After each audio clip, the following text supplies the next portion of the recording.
everyone, welcome to another session on control. Our last session on the topic of robot control.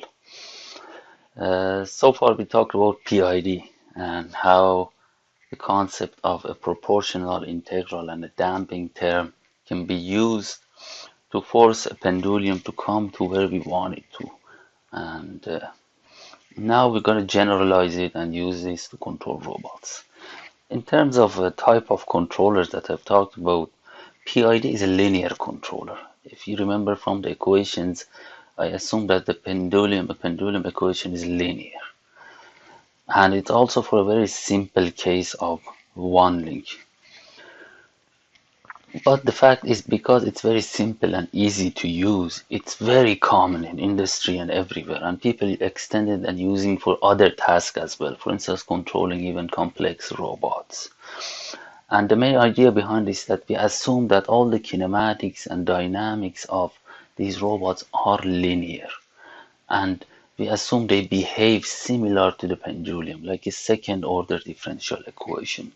And so far we've seen that forward inverse kinematics and even dynamics are second order differential equations. However, they're not linear. And there are several of them. And it's a non-linear system of equations, but we assume it's linear, and then we use the idea of PID to control them, and it's a big assumption. That's why when we use PID to control robots, sometimes we don't get the perfect kind of behavior that we're looking for, and that's important to keep in mind. But again, because it's very simple and easy to implement, it's very common to use PID for control of robots. Now we're going to see how. The main idea, as I said, is we assume that the robot behaves like a second order differential equation. And the first type of control that I'm going to talk about is control at joint levels, or basically controlling the robot joints movements. In this scenario, we want to control the joints of the robot so it would get to exactly where we want it. Assume we wanted to get it to desired joint angle. How can we do that? For now, forget about the robot end effector, the joints. Why do we need this control? Because again, not everything is perfect. For instance, you have a motor connected to the joints and you ask the motor to rotate it by 10 degrees. It will not go exactly 10 degrees. There is friction, there is a error in the backlash in the transmission. And also, we usually motors accept torque commands. So when you have a motor connected to your computer, you can send it torque commands. You can directly give it joint angles. And that's why we need a control at joint levels. So what should be the torque that we send to the motor in order to get the exact joint angle that we want? That is a control at joint level. And we use PID for this task. Remember, the inverse dynamics equation for any robot would look like something like this. An inertia term times second derivative of joints, plus a Coriolis term, gravity term, is equal to the torque at the joints. This was the inverse dynamic equation. Now, how can we select the proper torque to get the desired joint angles, or in case of prismatic joint displacement? Simple PD or PID. Remember the equations, we have a proportional and we have a derivative term. Kp, proportional gain, times the error in the desired joint angles, and the derivative gain times the velocity error. This is a PD controller for joint control. And one thing that you notice is we totally disregarded the dynamics. This equation does not need any knowledge of dynamics. That's one of the beauties of closed loop control. This control is closed loop in a sense that we're using the feedback of the joint positions, Q. What is this Q and Q dot in the equations? We need to have a sensor to know where the joints are, what are the joint angles. Then we can implement this controller. Then we have Q, we can use these equations to move it to the desired. This is a closed loop. We have a feedback of the position of the joints, rotation of the joints Q. Where does this Q come from? We have different sensors. Robots are equipped with encoders to calculate the Q, or similar to the labs. If you remember in the lab assignments, you calculated Q using computer vision algorithms. That's where computer vision and robotics comes together. For a closed loop controller, you need information from the robot. Here we can get it from a camera encoder Q. Then setting up the torque at the joints using this equation, we can get the desired uh, joint angles. And always keep in mind of the dimensions, especially for robots. We're not dealing with a pendulum now. We have more degrees of freedom. For instance, if our robot has 3 joints, this is a 3 by 1 vector, this is a 3 by 1.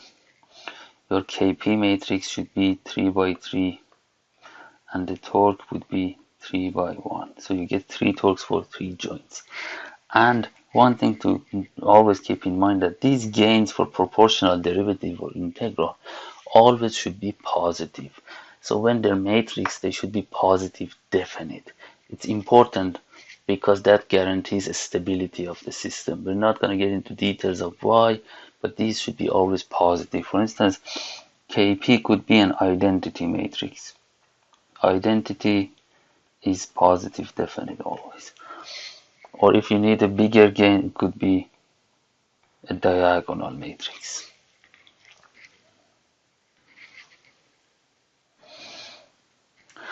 If you look at the block diagram is a nice way to see how a control works, and it's like a map of the control system. It's used a lot in control system theory. By looking at it, you can instantly know, okay, what type of controller I'm dealing with. The block diagram for these controllers would look like this. Your inputs, desired inputs here, are the desired joint angles. Then your controller is using this equation. And remember, to build this controller, you need to calculate this difference, the error between desired joints and actual joint measured using a sensor, camera or encoder. This would give us the Q's. If we subtract Q from desired here, then we give it to the equations for controller, it gives us torque. We apply the torque to the robot, it would move to where we want it to. If it doesn't, we are measuring the Q again, giving it back to the system, getting the error, correcting it using the controller. So this is a closed loop system. It's using a feedback of robot joints angles to correct itself and go to where it wants to be. This is called the block diagram for this specific type of controller, controlling the joints of the robot at joint level using the torque of the motors. As we said, this controller usually has an error, a steady state error. One option is you can also add an integral term.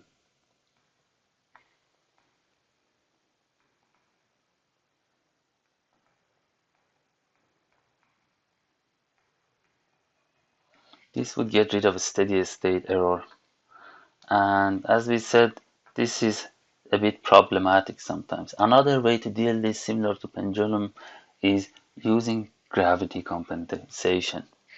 If we look at the dynamic equations again, there is a gravity term here that causes a steady state error. We can add it to our control here to cancel it out and get rid of it.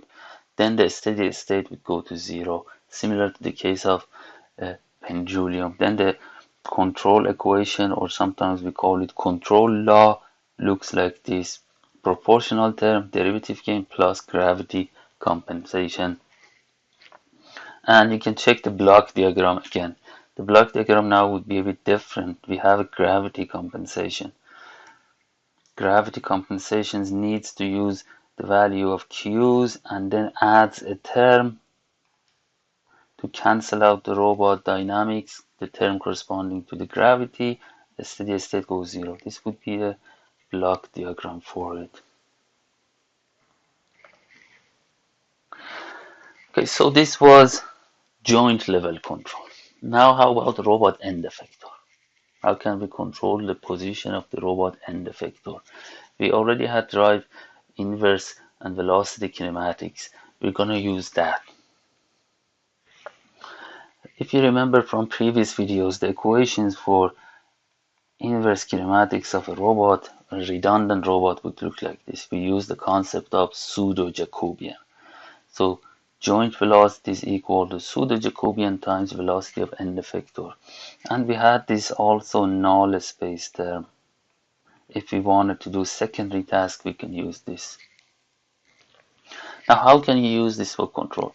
We can ignore the null space task. Null space task does something that won't affect the position of end effector. This is for doing secondary tasks. We can use it as we used it before. But how can we use the first part for control? Again, we use the PID controller. The equation for PID control would look like this. One thing that we notice, we still use the pseudo-inverse Jacobian. We don't want to get rid of it. That's useful information for us. So the joint angles, velocity of the joints, would be equal to pseudo-Jacobian times a derivative gain and a proportional gain again.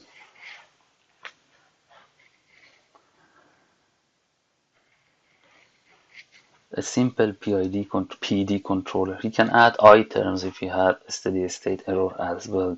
And remember again, the K and KD and KP should be positive definite functions. Best option is to select diagonal functions. And this is again a simple PID that takes us to the desired end effector position. And you can look at the dimensions to get more information. For instance, if the desired end effector position, we're only concerned about positions, it's a 3 by 1 vector. KD should be 3 by 3. If our joints, we have 4 joints, it's 4 by 1. And the pseudo inverse would be for these 4 by 3. We're using the inverse kinematic equations. And you can see that this will cancel out and give us the right dimension. So this is a PID controller for controlling end effector position. And one thing that you can see that we have included the pseudo-Jacobian and information from the robot. Why? Well, the simple way is to not use pseudo-Jacobian. You can also use a simple PID controller like this.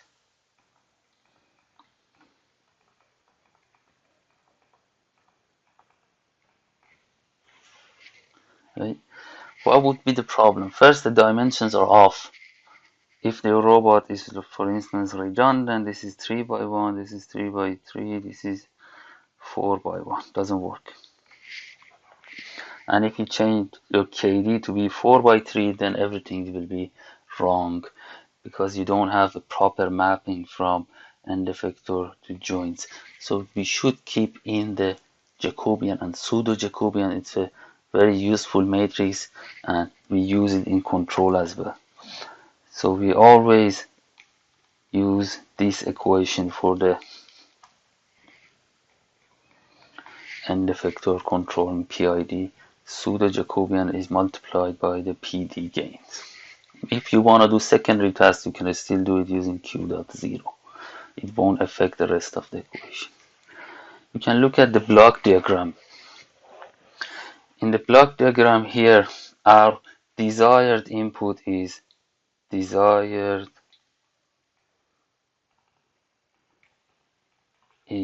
end effector position where we want it to go. We need sensors here. In the equations, if you look again, there is this X that is not known, the current position of robot end effector. We need to measure it so we can build the errors. Then we need a sensor and feedback. So this is closed loop. We have the feedback of robot end effector position X. What could be the sensor? It could be camera, for instance, measuring where the robot tip is. We calculate where it is, we subtract it from desired input to get the error, we put it in the controller equations here, and these equations would give us q. It would actually give us q dot, and we take integral once, we can get the q. We give it to the robot, it will move toward the desired end effector position. If it doesn't, we are measuring the x constantly, calculating the error, updating it. It gradually goes there. So this is the control for controlling the robot end effector and using simple PID again. Another approach is to mix the two controllers. So the previous controller is controlling end effector position using joints, right? But as I said previously, the joints might not go where exactly they should go, and we're commanding the motors using torque. In the lab assignments, we assume that we're commanding the joints using Q, not torque. So we will use this in the lab. But in reality, the motors should be commanded using torque. So we mix the two controllers.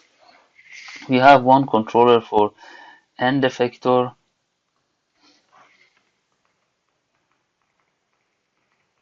and we have one for joints.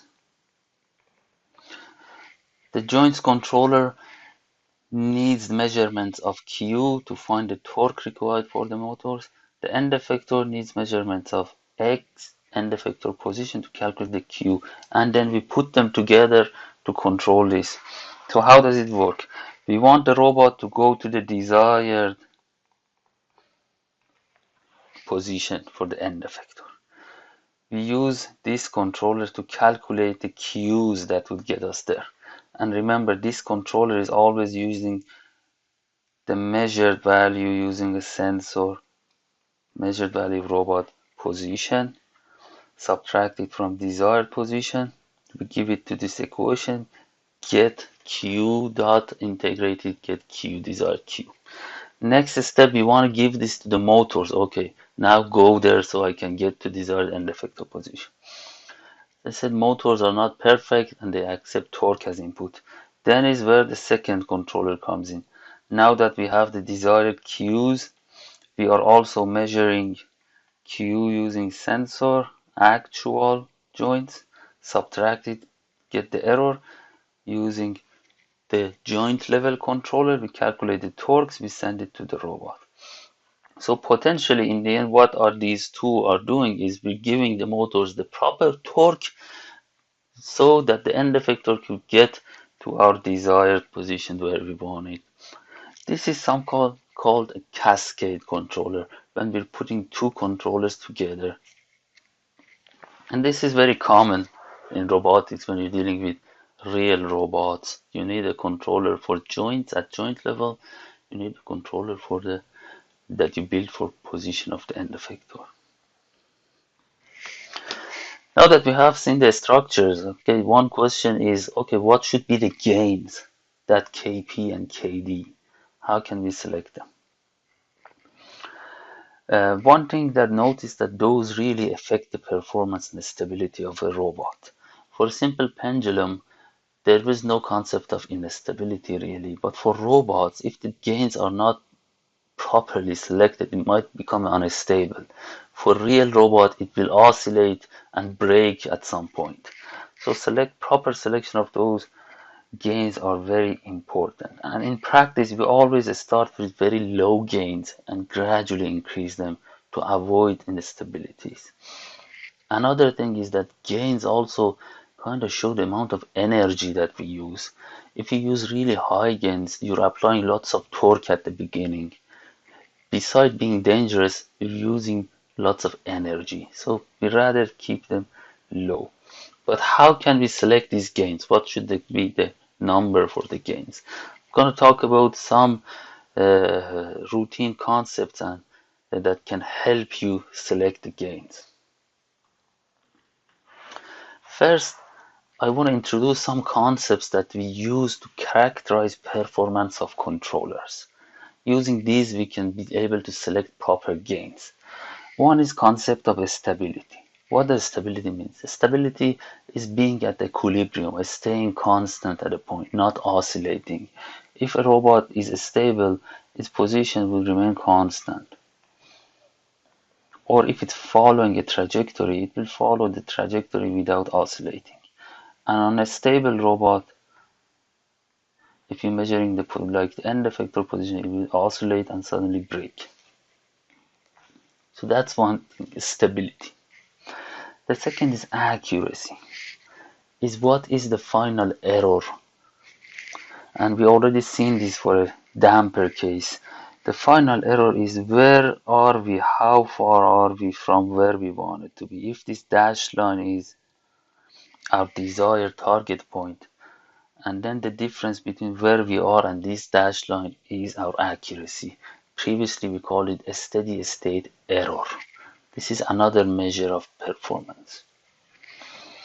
Another thing is settling time. Settling time means how much time does it need, the system need, in order to stop oscillating. For instance, for this case that the robot is under damp, when it reaches this time, it is settled. It's not oscillating again. We call this settling time. How long time does it take to stop oscillating? In other terms, there are other definitions. Some people say settling time is when you reach about 1% of your target position and stay there. So when the error is less than 1%, some say 5%. We can have our own stability, our own settling time, but about 1 to 5% time is the most common. So when it stops oscillating or reaches about 1 to 5% of the target, then we call this settling time. Another concept is rise time. Rise time is how long does it take to reach the 90% of desired value and stay there. Okay. For this case of critically damped and overdamped, rise time is almost the same as settling time. But for the case of underdamped, rise time is here. When it reaches 90% of the target value and stays there. If target value is 1, when it reaches 0.9. This is our rise time. So if you can imagine, when we're talking about performance, we want to get where we are as fast as possible and stay there as fast as possible. So we potentially want the rise time and settling time to be very small. That would be a good controller. Controller that behaves, for instance, like this. Gets to the target, stays there very fast without any steady state error. Fast rise time, fast settling time, high accuracy, high stability. Last concept that I'm gonna introduce is overshoot. It's another measure of performance. That's how much far does it go from the desired target position. What's the maximum distance from the desired target position? This is overshoot.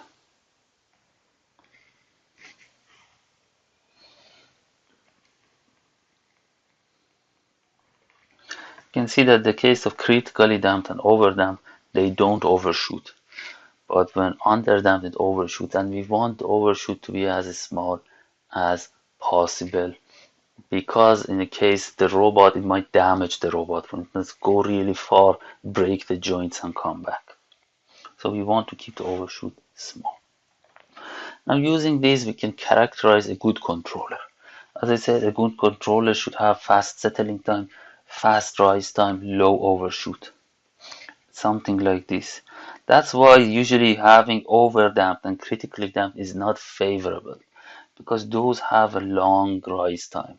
So we want to keep the behavior of the robot in underdamped, but make the rise time settling them really fast, reduce the overshoot. That would be a very good controller. And you have to play with the values of Kp, Kd, and even integral term to make these possible. That is what called in control terms tuning your controller. You play with value of Kp, Kd, Ki in order to get these rise time, settling time, overshoot, error to a region where it's acceptable for the system and yourself. Now, how is it possible? We already have talked about effects of gains, but let's get into more details. What is the effect of KP, proportional gain? Proportional gain essentially reduces the rise time. Here is a graph of proportional gain increasing for a simple second order differential equation like a pendulum. You can see when we increase Kp, it gets faster and faster. So rise time, for instance, at first is about 9, then when increase Kp, rise time gets below 1. Assuming our target position is to reach theta equal to 1. So increasing Kp will reduce these two, reduce the rise time. Another effect of Kp is it reduces the error. For very Kp, very small, you see that the error with respect to time is large. But when we increase Kp, it gets to the target faster. Another feature of Kp is it increases overshoot and reduces stability. We've saw it in the case of the pendulum. When we increase Kp, it increased the complex term in the solution, making it oscillate more. Increasing Kp, although that it makes the system faster and reduces the error, it makes the stability lower, it oscillates more and increases the overshoot as well. So we need a balance. We don't need to increase the Kp too much and we can have it too low. So when tuning the control parameters, we always start with Kp. Setting Ki, Kd to 0, increase the Kp slightly till you get the performance that you want, avoid overshoots. Then we go to the next step, tuning Kd and Ki. Let's look at the effect of Ki. Ki, as we already know, reduces a steady state error. So if we increase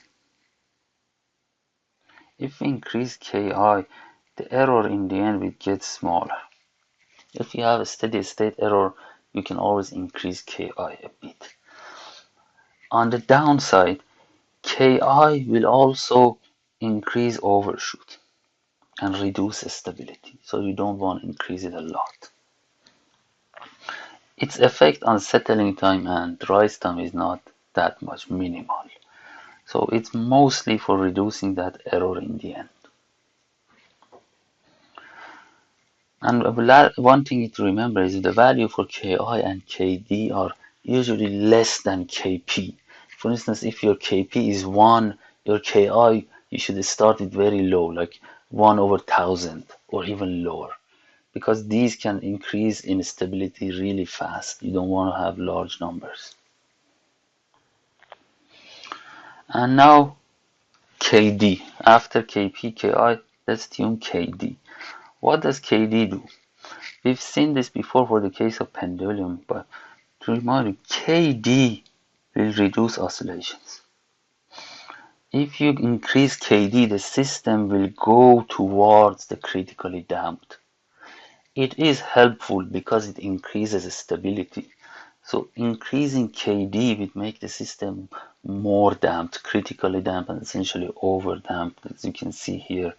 And then it increases the stability. So if your system is unstable, you can play with Kd. Another thing to keep in mind is that Kd also reduces overshoot, but it also slightly increases the rise time. The rise time, for instance, for this case compared to this case is larger. So Kd is usually for adding stability. And one thing to keep in mind that Kd is always multiplied by derivative of error, right? When using Kd, you should be very careful, because error that you measure, for instance, for the controlling of robot end effector, is desired position minus measured position. The measured position always, if instance, for instance, coming from camera, could be noisy.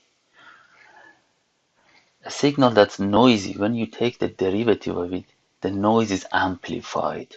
That's why when you multiply by kd, it could suddenly become unstable. To give you an example, for instance, you're measuring the position of robot end effector. It looks like this.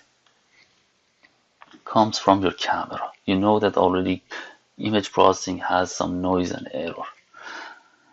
What happens if you take derivative of this? Derivative of this will look like this. It is more noisy. Noise would be amplified.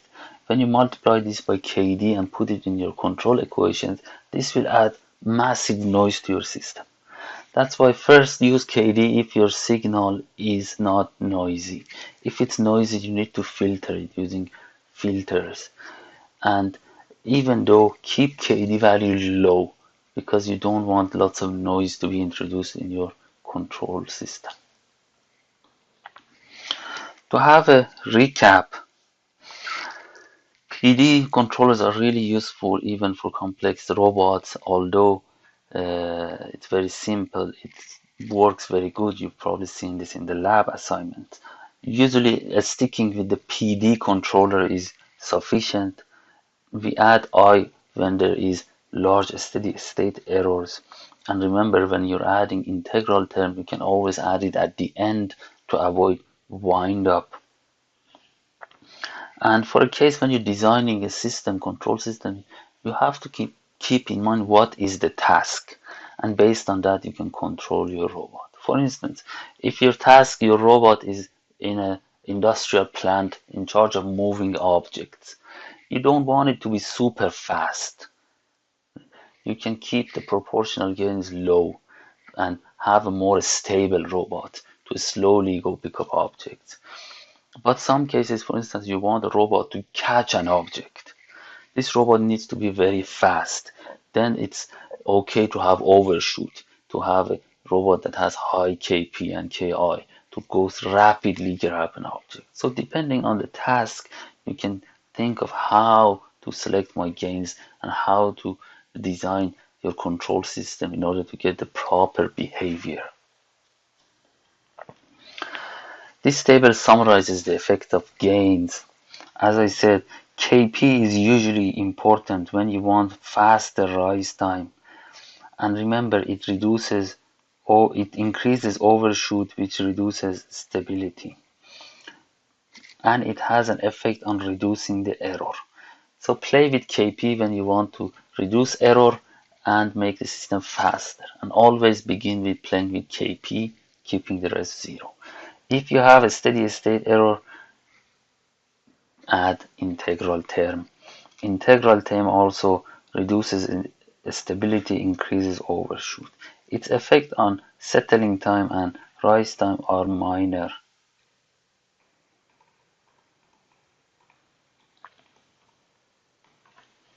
Finally, KD improves stability, reduces overshoot, and sometimes it makes rise time a bit faster. So when you're thinking about stability, then play with KD. One thing you have to remember, I said PID is for a second order differential equation or a system that behaves like that and a linearized version of that. So keep in mind, PID is not the best controller.